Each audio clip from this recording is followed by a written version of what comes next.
Memiliki pengalaman. Pohon duren menjadi pohon duren karena dia dulunya pernah mengalami menjadi pohon duren. Seekor semut atau seekor penyu bisa menjadi seekor penyu dalam bentuk penyu dengan segala perilakunya. Itu karena mereka pernah mengalami menjadi penyu. Lah manusia. Manusia menjadi manusia ya secara fisik ya, setelah kita ada di bumi mungkin gitu. Kita mengalami perubahan yang banyak. Makanan dari kakek nenek kita mungkin sudah tidak terpakai di zaman sekarang. Sebagian mengatakannya tidak enak. Kakek nenek kita yang mana? Mungkin di zaman buyut moyang kita banyak hal yang sudah tidak kita pakai lagi. Lidah kita mulai banyak berubah. Terus berubah. Terjadi perubahan yang luar biasa. Lalu coba lihat keinginan. Tadi needs ya. Needs itu kebutuhan. Lalu manusia memiliki tingkatan wants atau keinginan. Dan keinginan ini seperti samudra yang tidak berbatas.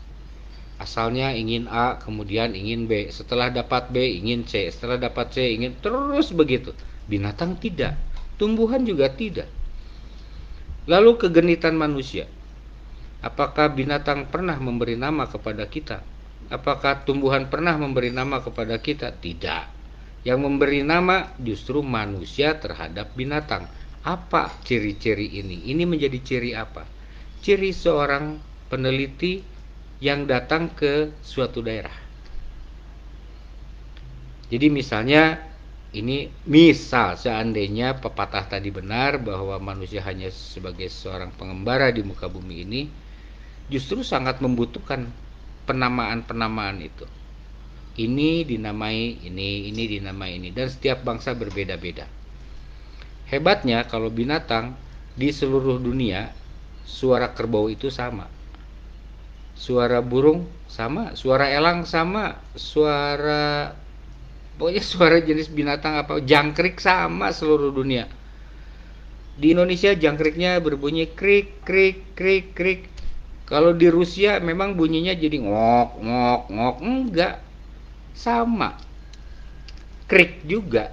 Nah, ada satu yang sama, fenomena yang sama pada semua jenis binatang di seluruh dunia. Tentu ditentukan juga oleh alamnya. Keunikan lain adalah manusia ternyata tidak mampu beradaptasi dengan alam di mana dia harus membangun kehidupan.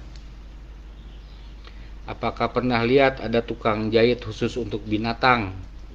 Di daerah bersalju misalnya, binatang perlu baju hangat. Tidak. Manusia yang tidak nyaman dengan satu lingkungan tertentu, dengan satu keadaan tertentu. Nah, coba mulai kita perhatikan lebih jelas lagi.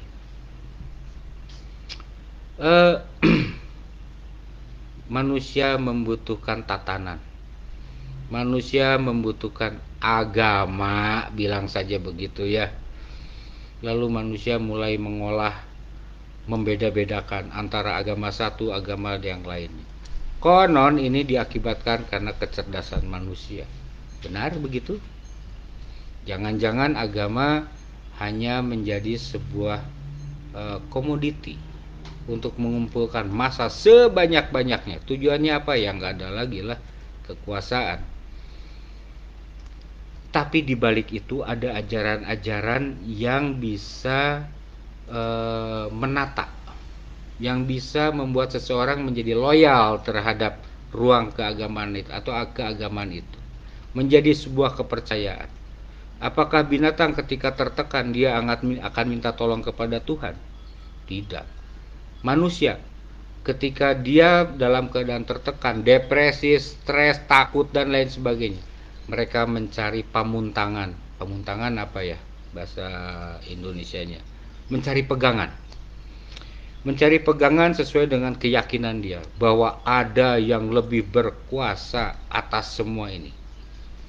Dan kita bisa minta tolong kepada dia. Dan konon nanti pertolongan itu akan datang. Nggak tahu disentuh, nggak tahu dipenyot-penyot, nggak tahu dikasih pencerahan dan lain sebagainya. Ada keunikan yang tidak pernah bisa kita jawab hingga hari ini. Kenapa kita harus selalu membeda-bedakan antara satu dengan yang lainnya? Ingat loh, bumi itu ibarat sebuah pesawat terbang yang sedang mengelilingi atau yang sedang menjelajah atau sedang berada di ruang angkasa. Dan uniknya kita, pendatang-pendatang yang datang dari luar, itu kita mengatakannya sebagai makhluk luar angkasa.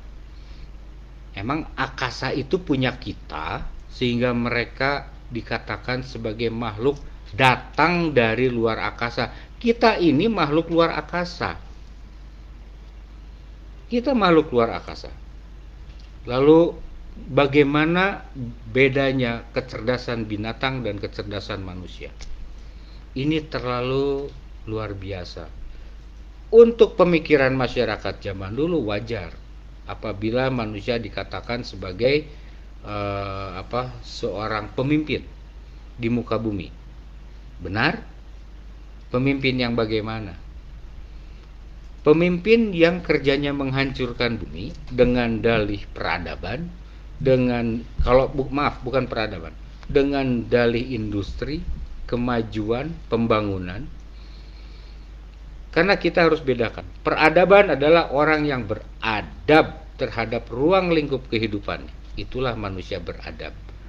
Manusia beradab pasti memiliki peradaban. Sebuah peradaban yang indah adalah peradaban yang selalu menata kehidupan agar hidup bersama, tentram, damai, sejahtera bersama, adil.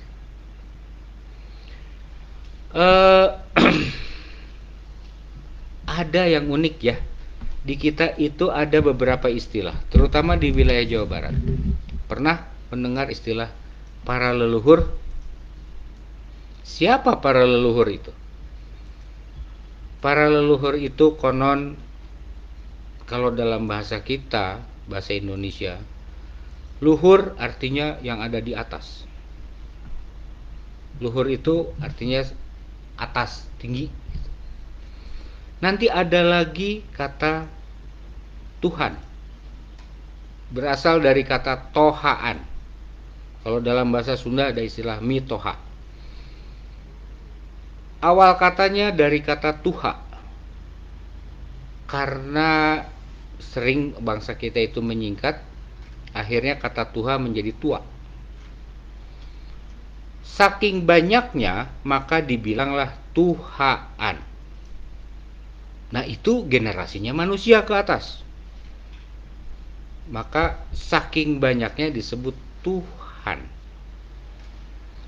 Tua atau tuha itu setara dengan theo. Pernah dengar mungkin ilmu teologi. Kemudian ada lagi istilah teis. Ateis. Ateis artinya orang yang tidak punya orang tua, orang yang tidak punya nenek moyang. Coba kita teliti dari sisi bahasa. Kalau ada jurusan teologi, kenapa tidak ada jurusan godlogi ya? Tuhanologi gitu. Alohologi, dan lain sebagainya. Mudah-mudahan ini bahasan ini tidak menyinggung siapapun, tapi menjadi satu bahan perenungan buat kita semua.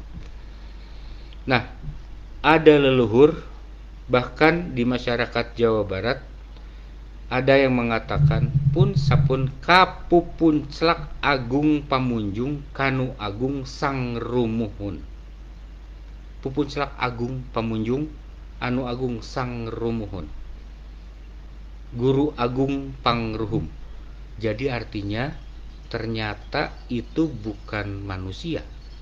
Kalau kita mau melihat dengan detail sekali, pupun celak agung pamunjung anu agung sang rumuhun, kenapa tidak bilang kepada para karuhun?